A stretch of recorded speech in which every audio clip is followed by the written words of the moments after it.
গতকাল দিয়াবাড়িতে milestone school and কলেজের উপর ভবনের উপর বিমান বাহিনীর যে প্রশিক্ষণ বিমানটা বিধ্বস্ত হলো, তাতে কত লোক মারা গেছে। আসলে লোক বলবো কেন, এরা হলো শিশু, এক একজন দেব শিশু যাকে বলে আর কি, নিষ্পাপ শিশু। এদের যে নির্মম মৃত্যু হল, যে মর্মান্তিক মৃত্যুর ঘটনা ঘটলো, এটা নিয়ে কালকে আমি একটা ভিডিও করেছিলাম, আরও অনেকে করেছে। আপনারাও আজকে সারাদিন বিভিন্ন সোশ্যাল মিডিয়াতে এবং পত্রপত্রিকায় অনেক নিউজ দেখেছেন। মৃত্যুর সংখ্যা ক্রমাগত বাড়ছে।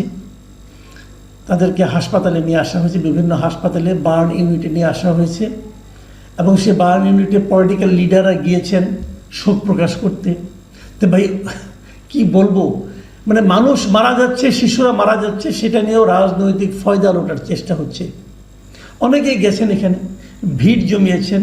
ডাক্তাররা বলছেন আপনারা ভিড় জমাবেন না। এই ভিড়টা হলো এই বাচ্চাদেরকে সুস্থ করার ক্ষেত্রে সবচেয়ে বড় প্রতিবন্ধকতা।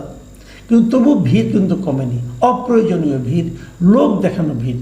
উপদেষ্টারা গেছেন, অনেক উপদেষ্টারা গেছেন, 5-6 জন উপদেষ্টা গেছেন, কিন্তু স্বাস্থ্য উপদেষ্টা যার যাওয়ার সবচেয়ে প্রয়োজন তাকেই দেখলাম না। হ্যাঁ, উপদেষ্টার সহকারী যিনি আছেন অধ্যাপক সাইদুর রহমান সাহেব, ওনাকে দেখেছি, কিন্তু স্বাস্থ্য উপদেষ্টাকে আমি দেখিনি। তো এই যে সরকারের যে তৎপরতা, তারা অনেক কিছু করতে চাচ্ছে, কিন্তু এই ঘটনার জন্য দায়ী কি? দেখুন ঘটনা কি, ঘটনা হলো বিমান বাহিনীর একটা প্রশিক্ষণ বিমান ধসে পড়েছে, বিধ্বস্ত হয়েছে। কোথায় পড়েছে?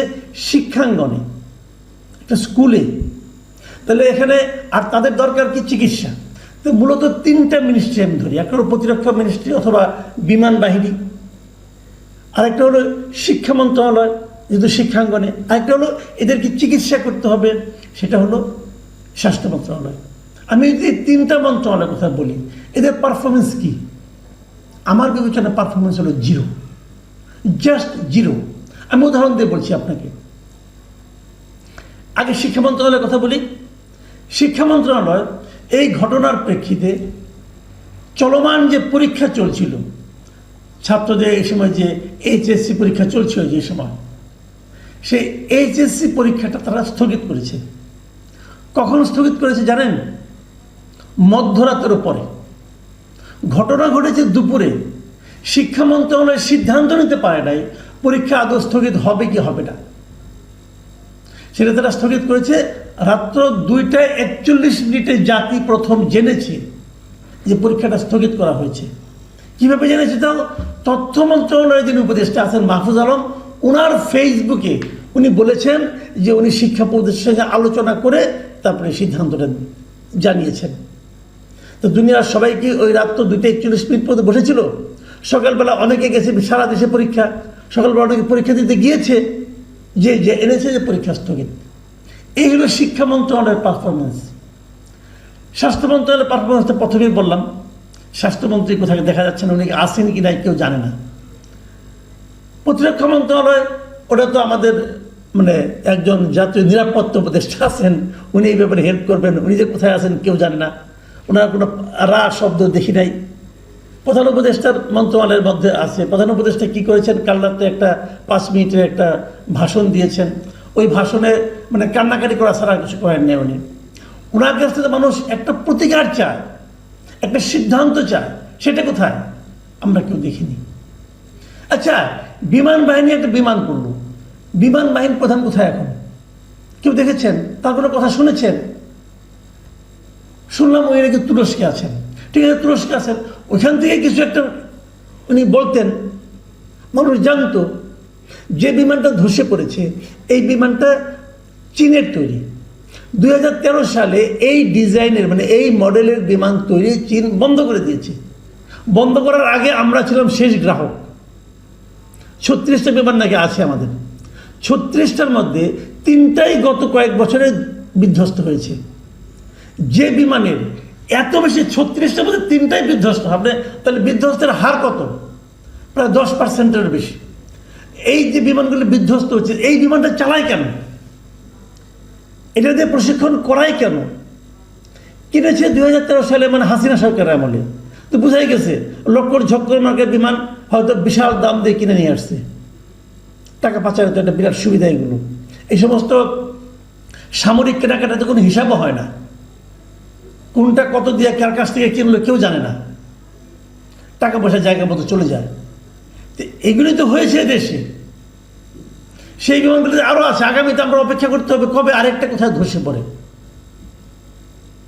তো এইগুলি নিয়ে আমরা আছি। প্রধান উপদেষ্টা একটা বিরাট কাজ করেছেন, ওনাকে ধন্যবাদ তো দিতেই হবে। উনি করেছেন কি, আমরা যেটা দেখলাম যে হঠাৎ করে ওনার যে ফেসবুক ভেরিফাইড ফেসবুক পেজ আছে, চিফ অ্যাডভাইজার যে জিওবি, সেই ভেরিফাইড ফেসবুকে দেখলাম যে উনি একটা আবেদন জানিয়েছেন। কি লিখেছেন আমি আপনাদেরকে ওটা পড়ে শোনাই।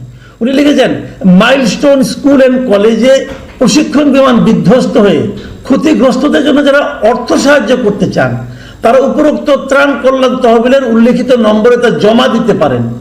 হিসাবের নাম প্রধান উপদেষ্টা ত্রাণ ও কল্যাণ তহবিল, চলতি হিসাব নম্বর অত, সোনালী ব্যাংক, প্রধান উপজেলা কার্যালয়ের কর্পোরেট শাখা। মানে উনি মানুষের কাছে এখন ত্রাণ চাচ্ছেন। ভাই, আপনার কাছে পুরো দেশটাই দিয়ে দেওয়া হয়েছে, আপনি করছেনটা কি? দেশটা চালাচ্ছেন কিভাবে? আপনি বলবেন আগে ওরা সব নষ্ট করে গিয়েছিল। ভাই, আপনার হাতে পড়েছে তাও তো 1 বছর হয়ে গেল। এই 1 বছর আপনি কি করলেন? প্রতিরক্ষা মন্ত্রণালয় আপনার নিজস্ব মন্ত্রণালয়, কি করেছেন আপনি? আপনাকে কিছু বলা যাবে না? কেন বলা যাবে না? জনগণের অর্থের যে তসরুপটা হয়েছে আপনি বিচার করেন, এটার তদন্ত করেন, দেখেন কেন কি হচ্ছে। কোনো আলোচনা নাই। আজকে দুজন উপদেষ্টা এবং আমাদের মহামান্য প্রধান উপদেষ্টার মাননীয় প্রেস সেক্রেটারি তারা গিয়েছিলেন সে মাইলস্টোন কলেজে, যে ওনারা কি কি করবেন না করবেন এগুলো বলেছেন। ফল কি হয়েছে? ছাত্রদের ধাওয়া খেয়ে আরেকটা ভবনে যে লুকিয়েছেন, বেরোতে পারছিলেন না অনেক সময়, দীর্ঘ সময়। কেন? তখন বাইরে যখন তাদের ধাওয়া দিয়ে নিয়ে যাওয়া হয়, বাইরে স্টুডেন্টদের স্লোগানগুলো শুনেছেন, ভিডিও দেখেছি আমরা, সেখানে আপনাদেরকে ভুয়া ভুয়া বলে স্লোগান দিচ্ছিল স্টুডেন্টরা। সেই সঙ্গে এই অন্তর্বর্তীকালীন সরকারের বিরুদ্ধে তারা স্লোগান দিচ্ছিল। এটা কেন হয়? একটা কথা খালি ভাবুন, এটা কেন হয়?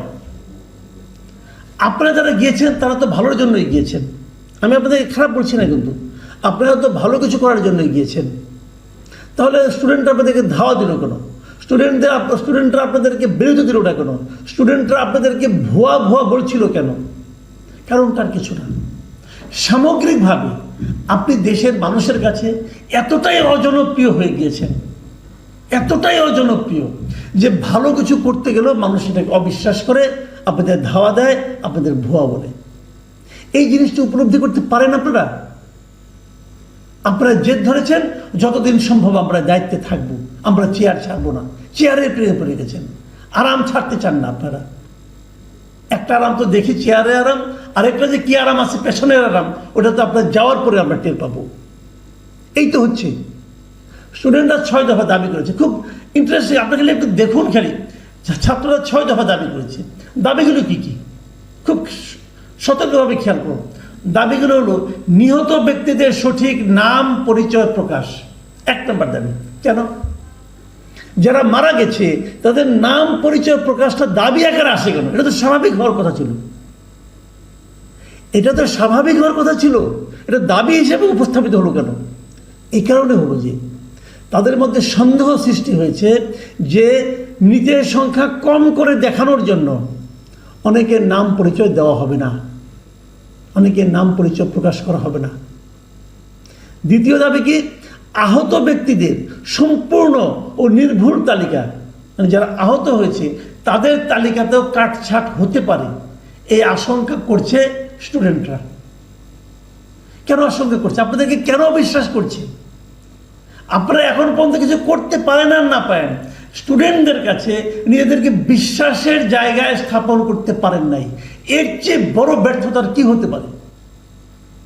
তাদের 3 নম্বর দাবি, শিক্ষার্থীদের প্রতিটি পরিবারকে ক্ষতিপূরণ দিতে হবে। 4 নম্বর দাবি, বিমান বাহিনীর ব্যবহৃত ঝুঁকিপূর্ণ ও পুরনো প্রশিক্ষণ বিমান বাতিল করে আধুনিক ও নিরাপদ বিমান চালু করতে হবে। খুবই একদম ভ্যালিড দাবি। কিন্তু এবং তারপরে দাবি হলো বিমান বাহিনীর প্রশিক্ষণ পদ্ধতি ও কেন্দ্র সংস্কার করে আরও নিরাপদ ও মানবিক ব্যবস্থা চালু।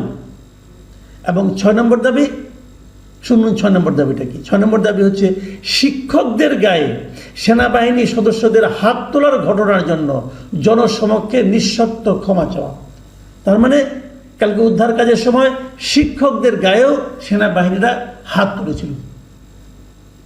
ওরা দাবি করছে কেন তুলেছিল? একটাই কারণ, যে দাবিটা প্রথমে তারা করেছে যে নিহতদের যেন নাম পরিচয় সব প্রকাশ করা হয়। আমরা কোন দেশে বাস করছি ভাবুন এবার। সরকারকে জনগণ, এমনকি সাধারণ স্কুল কলেজের ছাত্ররা, তারা বিশ্বাস করে না। এর চেয়ে বড় অপমান এবং এর চেয়ে বড় ব্যর্থতা একটা সরকারের আর কি হতে পারে? আমাদের এই সরকার ততটাই ব্যর্থ সরকার। তারা এখন ওই ত্রাণ চাওয়ার মতো ত্রাণ চায়। আবার দেখলাম এই পোস্টার দেওয়ার পরে 37 মিনিটের মাথায় এটা নাকি উধাও হয়ে গেছে, এখন আর দেখাও যাচ্ছে না। মানুষ হাসাহাসি করেছে ভাই, মানুষ জাস্ট এটা নিয়ে হাসাহাসি করেছে। অভিজ্ঞতা না থাকলে, কাণ্ডজ্ঞান না থাকলেই কেবল এগুলি করা সম্ভব। প্রিয় দর্শক, আমি হয়তো সরকারের একটু বেশি সমালোচনা করলাম, কিন্তু বাস্তবিকভাবে এই সমালোচনাগুলি ওনাদের প্রাপ্য ছিল।